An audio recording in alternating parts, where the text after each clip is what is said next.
Hi friends, ఈరోజు వార్తల్లో నిలిచిన కరెంట్ అఫైర్స్లోని మొదటి అంశం మనకు కొమరంభీం జిల్లాల లింగాపూర్ మండల కేంద్రంలోని ఉన్న ఒక జలపాతం అనేది వార్తల్లో నిలిచింది. ఈ జలపాతము సప్తగుండాల జలపాతము. ఇది మనకు ఎగ్జామ్ పాయింట్ ఆఫ్ వ్యూలో సప్తగుండాల జలపాతం అనేది ఈ క్రింది ఏ జిల్లాలో ఉందని అడిగితే మనకి కొమరంభీం జిల్లా లింగాపూర్ మండల కేంద్రంలో ఉంది ఈ సప్తగుండాల జలపాతం. ఇది ఎందుకు వార్తల్లోకి వచ్చిందంటే మనకు వర్షాలు పడటం వల్ల ఈ జలపాతము పొంగి ఈ విధంగా అందంగా పర్యాటకులకు ఆహ్లాదకరంగా కనిపిస్తుంది. తర్వాత అగ్రరాజ్యంలో కొలువుల సంక్షోభం అనేది మొదలైంది. ఉద్యోగాలు దొరక్క తెలుగువారి కష్టాలు, ఐటీ రంగంలోనే సమస్య తీవ్రంగా ఉండటంతో అక్కడ ఉండలేక వెనక్కి రాలేక సతమతమవుతున్నట్టు, మరి కొన్నాళ్ళు ఇదే పరిస్థితి ఉంటుందని పలువురు కన్సల్టెన్సీలు ఇచ్చిన ఒక ఆర్టికల్ అనేది ఇచ్చారు. పద్మశ్రీ పురస్కార గ్రహీత సకిని రామచంద్రయ్య అనారోగ్య కారణాల చేత 65 సంవత్సరాల వయసులో మరణించారు. ఇతను ఏ జిల్లాకు చెందిన వ్యక్తి అంటే భద్రాద్రి కొత్తగూడెం జిల్లా మనుగూరు మండలం కూనవరం గ్రామానికి చెందిన వ్యక్తి. మనకి ఎగ్జామ్లో ఈ విధంగా అడుగుతారు. ఇటీవల మరణించిన పద్మశ్రీ పురస్కార గ్రహీత అయిన సకిని రామచంద్రయ్య ఈ క్రింది వారిలో ఏ జిల్లాకు సంబంధించిన వ్యక్తి అని అంటే భద్రాద్రి కొత్తగూడెం జిల్లాలోని మనుగూరు మండలం కోనవరం ప్రాంతానికి చెందిన వ్యక్తి. మరి ఇతనికి పద్మశ్రీ ఎప్పుడు వచ్చిందంటే వనదేవతల వీరత్వాన్ని తన గళంతో నలుమూలలా చాటడంతో తనదైన బాణీలో సమ్మక్క సారక్క చరిత్రలను పాడటం వల్ల ఇతనికి 2022లో రామచంద్రయ్యకు పద్మశ్రీ పురస్కారం అనేది వచ్చింది. మరి ఇతను ఏ జాతికి చెందినవాడంటే కోయ జాతికి చెందిన వ్యక్తి. ఈ కోయ జాతికి చెందిన వ్యక్తి పద్మశ్రీ రావడంతో జాతీయ మీడియా కూడా ఆయనకు ఎంతో ప్రాధాన్యతను ఇచ్చింది. ఇటీవల పలు వంతెనలు అనేవి వరుసగా కూలుతూ వస్తుంది బీహార్లో ఇది మూడోసారి కూడా ఇంకో వంతెన కూలింది. చంపారణ్ జిల్లాలోని మోతిహరి గొడన్హాన్ బ్లాక్లో మరో వంతెన కూలి వార్తల్లో నిలిచింది. మనకు 18వ లోక్సభకు సంబంధించి సగం మంది సభ్యులు కొత్తవారే ఎన్నికయ్యారు. 41 పార్టీలకు ప్రాతినిధ్యం వహిస్తూ ఎంపీల సగటు వయసు 56 ఏళ్లుగా ఉంది. 18వ లోక్సభకు చూసినట్టయితే మొత్తం 41 పార్టీల సభ్యులు ప్రాతినిధ్యం వహిస్తున్నారు. దీనిలో జాతీయ పార్టీలు తరపున 346 అంటే 64%, అది రాష్ట్ర పార్టీల నుంచి 179 అంటే 33% మంది ఎంపికయ్యారు.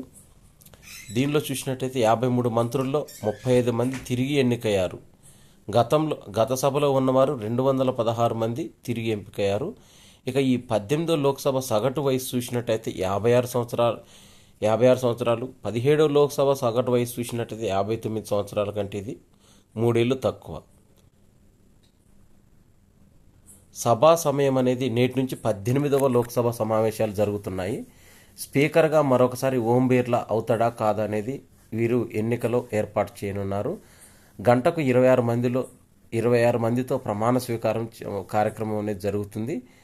పాత సంఖ్యతో చివరి లోక్సభ ఇదే కావడం విశేషం. ఉపసభాపతి పీఠంతో స్పీకర్ ఎన్నికకు అంకె అనేది పెరుగుతుందా తగ్గుతుందని చూస్తారు. మహారాష్ట్రలో బయల్పడిన శేషశయన విష్ణు విగ్రహం.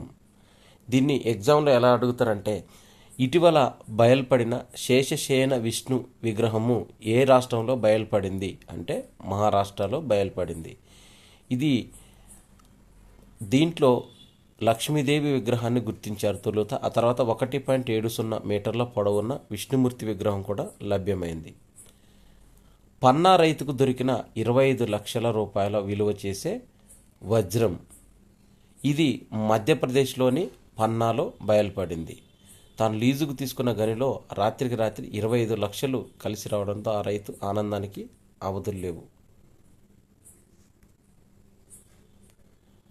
మనకు లోక్సభకు ఎన్నికైన వారిలో చూసినట్టయితే అందరికీ ఓటు హక్కు కల్పించాలని 1951 నుంచి 52 మధ్య అంబేద్కర్ దేశవ్యాప్తంగా 401 నియోజకవర్గాల్లో 489 లోక్సభ సీట్లకు ఎన్నికలు జరిగాయి తొలుత.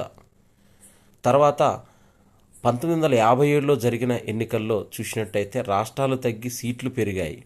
14 రాష్ట్రాలు, 6 కేంద్రపాలిత ప్రాంతాల్లో ఈ ఎన్నిక జరిగింది. 1951 జనాభా లెక్కల ఆధారంగా నియోజకవర్గాల పునర్విభజన అనేది జరిగింది. 1962లో బహుళ ప్రాతినిధ్యానికి చెల్లుబాటు జరిగింది.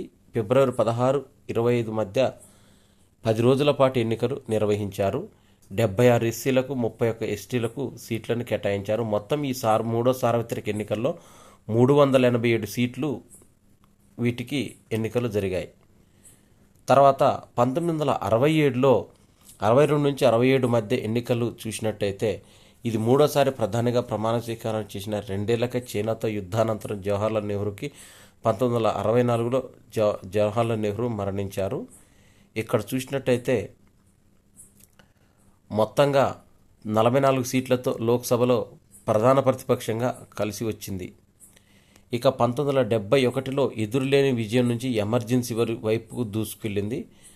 1968-69లోనే మధ్యంతర ఎన్నికలు అనేవి జరిగాయి.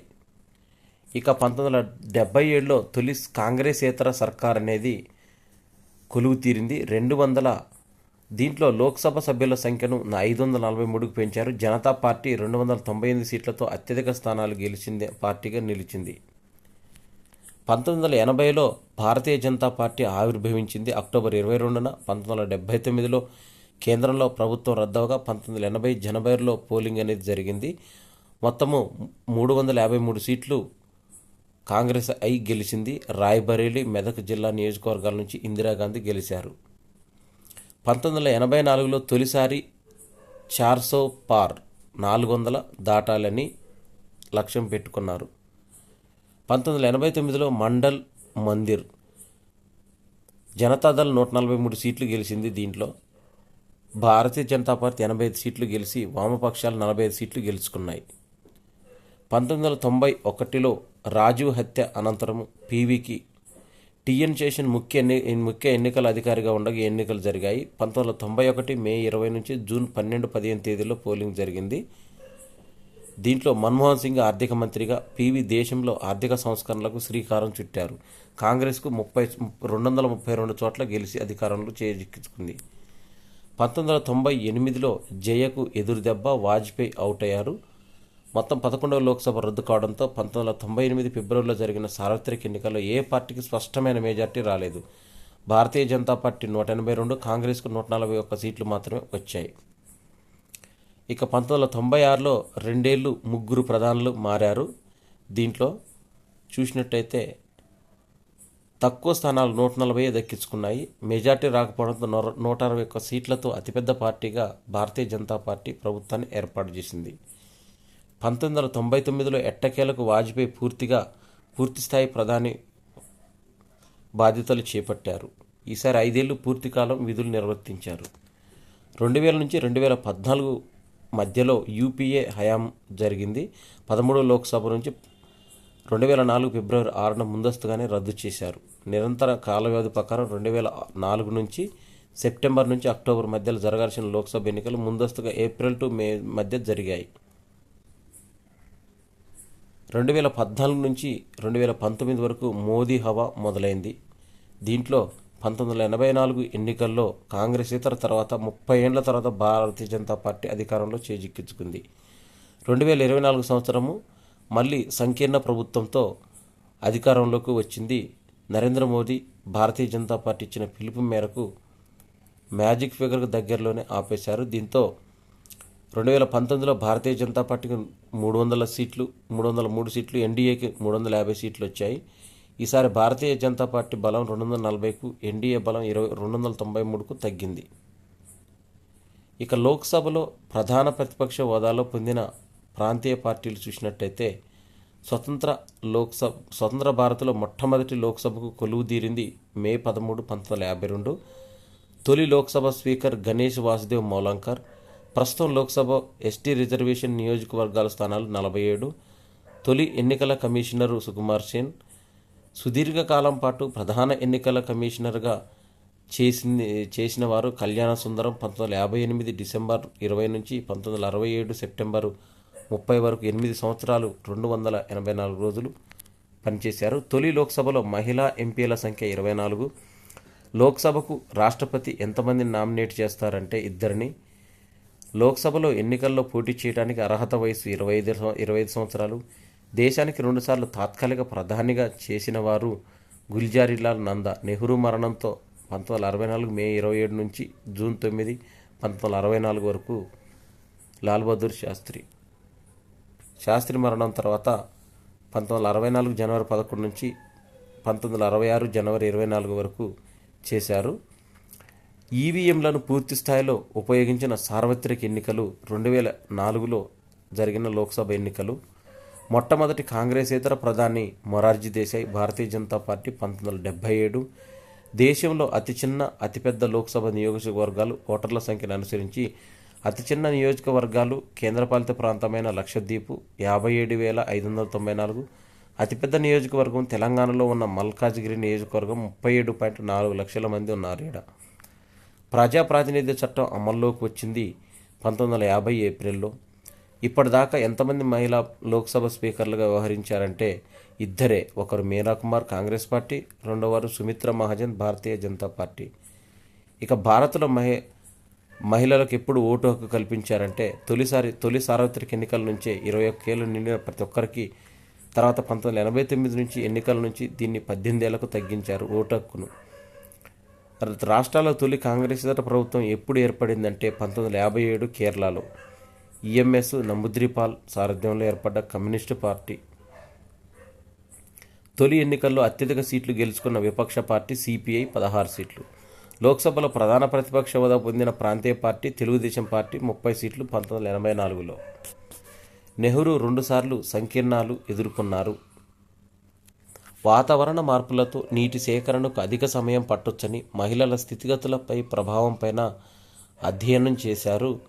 ఈ అధ్యయనంలో మహిళలు సాధారణం కంటే 30% ఎక్కువ సమయం తీసుకుంటారని, అదేవిధంగా 1990 నుంచి 2019 మధ్యలో ఇంట్లో నల్లాల సదుపాయం లేని మహిళలు నీటి కోసం ఎంతో దూరం వెళ్తున్నారని ఈ నివేదికలో తేలింది. పరారుణ కాంతిని కళ్ళకు కట్టే సాధనం స్పెక్ట్రమ్గా దీన్ని విజిబుల్ స్పెక్ట్రమ్గా దీన్ని పేర్కొన్నారు. దీన్ని బెంగళూరులోని ఇండియన్ ఇన్స్టిట్యూట్ ఆఫ్ సైన్స్ శాస్త్రవేత్తలు కనుగొన్నారు. కాంతిని ఇలా మార్పిడి చేయటం వల్ల రక్షణ, ఖగోళ శాస్త్రం, ఆప్టికల్ కమ్యూనికేషన్ వంటి రంగాల్లో అనేక ఉపయోగపడతాయి.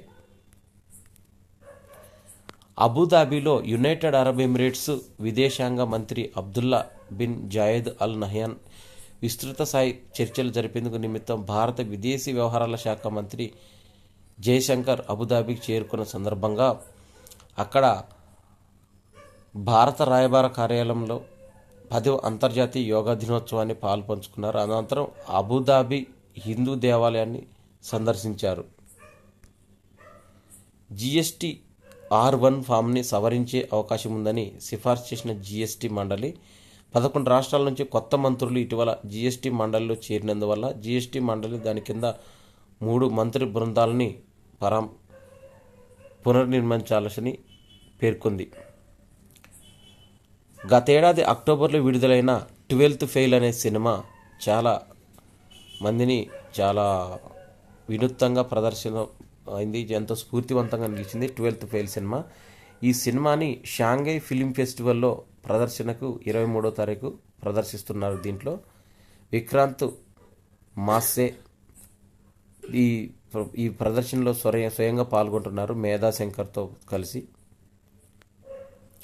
ఆంధ్రప్రదేశ్కి 18వ శాసనసభాపతిగా senior MLA చింతకాలే Ayyanna Patrudu 2024 June 21న ఏకగ్రీవంగా ఎన్నికయ్యారు. ప్రస్తుతం ఆయన అనకాపల్లి జిల్లా నర్సీపట్నం నియోజకవర్గం నుంచి ఎమ్మెల్యేగా ప్రాతినిధ్యం వహిస్తున్నారు. అయ్యన్న పాత్రుడు నర్సీపట్నం నుంచి 10 సార్లు పోటీ చేసి 7 సార్లు గెలిచారు. పరీక్ష పేపర్ లీకులకు బాధ్యతలైన వారిపైన చట్టపరంగా చర్యలు తీసుకునేందుకు కేంద్ర ప్రభుత్వం the public examination act 2024 June 21న అమల్లోకి తెచ్చింది.